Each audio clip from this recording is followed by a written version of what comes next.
Assalamualaikum warahmatullahi wabarakatuh.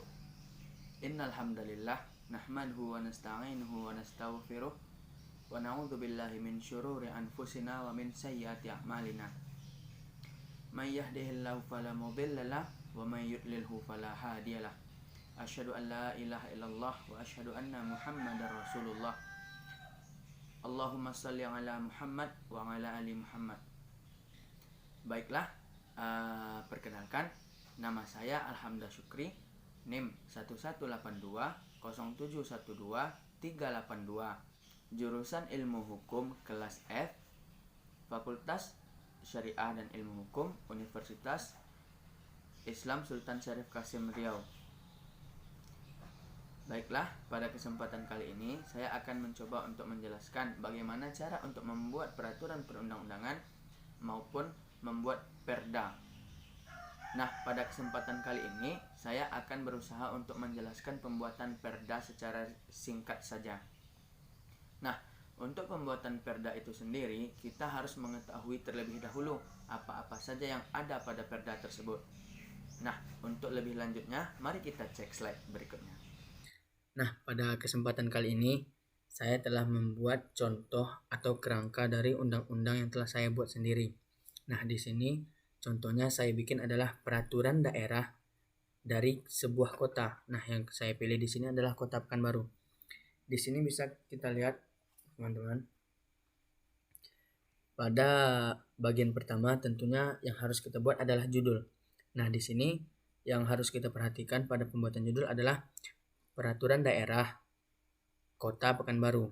Atau ketika kita ingin membuat peraturan daerah kabupaten, maka di sini juga dijelaskan kabupaten mananya. Begitupun ketika membuat provinsi.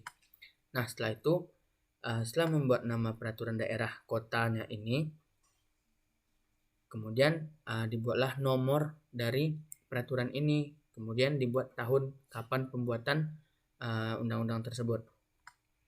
Di sini saya telah mencontohkan peraturan daerah Kota Pekanbaru nomor 22 tahun 2005 tentang, ini dia judulnya, usaha mikro kecil menengah. Nah, yang ini tadi dinamakan sebagai judul. Kemudian setelah itu ada yang namanya frase. Frase tersebut adalah dengan rahmat Tuhan yang Maha Esa. Nah, ini dia frase. Ini dinamakan sebagai frase pada undang-undang. Kemudian selanjutnya adalah karena di sini kita telah mencantumkan peraturan daerah kotanya ini Kota Pekanbaru, maka yang kita tujukan atau jabatan yang kita tujukan adalah di sini. Kita tulis Wali Kota Pekanbaru. Begitu pula dengan ketika kita membuat di sini peraturan daerah Kabupaten Kampar, otomatis yang dibuat di sini adalah Bupati Kabupaten Kampar begitu.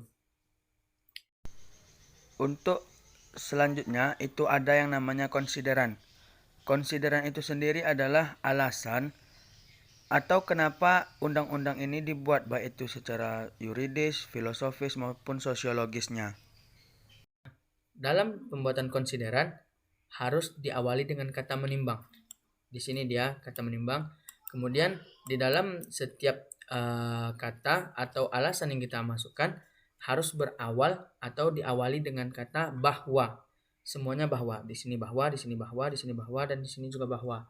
Kemudian baru kita masukkan alasan untuk membuat undang-undang tersebut, baik itu dari unsur filosofis, yuridis, maupun dari sosiologis yang menjadi latar pembahasan atau latar belakang dalam pembuatan alasan undang-undang tersebut. Nah, kemudian kita masuk kepada dasar hukum. Di sini dasar hukum adalah semua hierarki perundang-undangan di Indonesia kita masukkan.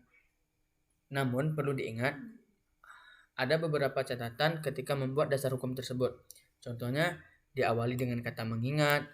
Setelah itu kita harus menyesuaikan. Kan di dalam hierarki peraturan perundang-undangan adalah yang paling tinggi adalah Undang-Undang Dasar 1945. Kemudian TAP MPR, peraturan pemerintah, Perpres atau peraturan presiden, Perda provinsi, dan Perda kabupaten. Nah, di sini saya mencantumkan yang pertama adalah Undang-Undang Dasar Negara Republik Indonesia. tahun 1945. Otomatis di dalam hierarki Indonesia sendiri, ini adalah undang-undang paling tinggi, sehingga inilah yang kita masukkan terlebih dahulu. Kemudian di sini lihat undang-undang, di sini undang-undang, di sini undang-undang, dan di sini juga undang-undang. Di sini juga undang-undang. Nah, di sini ada 4 undang-undang, akan tetapi yang harus kita masukkan terlebih dahulu adalah undang-undang yang paling tua atau yang paling pertama keluar dari undang-undang yang lainnya. Di sini bisa kita lihat tahun 99, di sini tahun 2000, di sini tahun 2002. Sehingga semua yang telah kita cantumkan tadi harus berdasarkan dari tahun keluarnya, begitu juga seterusnya. Kemudian setelah itu membuat diktum. Diktum itu harus dibuat dengan kata dengan persetujuan bersama. Siapa yang menyetujui secara bersama? Nah, ini dia. Dewan Perwakilan Rakyat Daerah Kota Pekanbaru dan Wali Kota Pekanbaru. Nah, ada lagi memutuskan. Apa yang diputuskan? Nah, ini dia. Rancangan Peraturan Daerah tentang Usaha Mikro Kecil Menengah. Setelah itu, kita membuat bab 1. Pada bab 1 ini berisi tentang ketentuan umum. Nah, di sini ketentuan umum berisi pasal 1.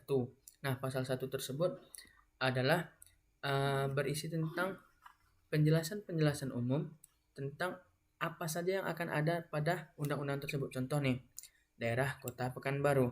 Nah, di sini juga dijelaskan pemerintah daerahnya apa, daerah pemerintah Kota Pekanbaru, sampai kepada ini dia, usaha mikro itu apa, usaha kecil apa, dan sampai seterusnya kita jelaskan. Kemudian pada bab 2 di sini pada pasal 2-nya, pada bab 2 berisi tentang landasan, azas, dan tujuan dari pembuatan undang-undang.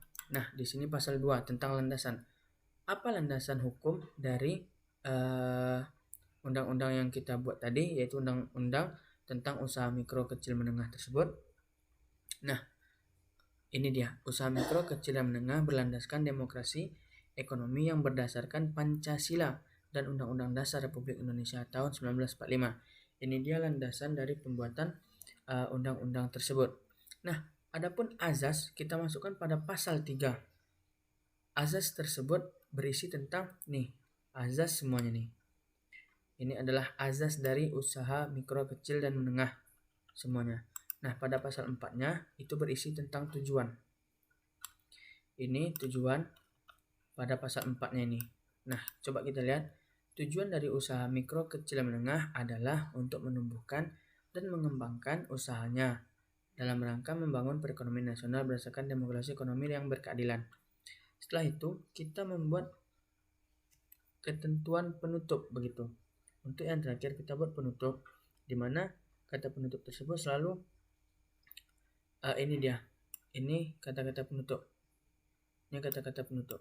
Kemudian pada penutup tersebut selalu diawali dengan kata-kata ditetapkan di mana? Ditetapkan di Pekanbaru. Nah, pada tanggal berapa ditetapkannya? Pada tanggal 1 September tahun 2025. Ini hanya sekedar contoh ya kawan-kawan. Nah, siapa yang menetapkan? Ini dia, Wali Kota Pekanbaru. Ketika itu anggaplah Firdaus begitu.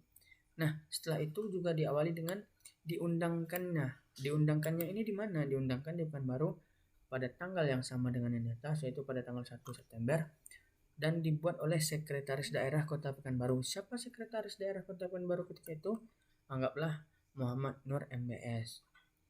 Nah, kira-kira seperti itu dalam pembuatan undang-undang yang telah saya buat. Nah, mungkin cukup itu yang dapat saya sampaikan. Apabila ada salah kata maupun tindakan yang tidak sesuai, saya pribadi mohon maaf. Dan apabila ada manfaatnya, boleh diambil. Akhirul kalam, assalamualaikum warahmatullahi wabarakatuh.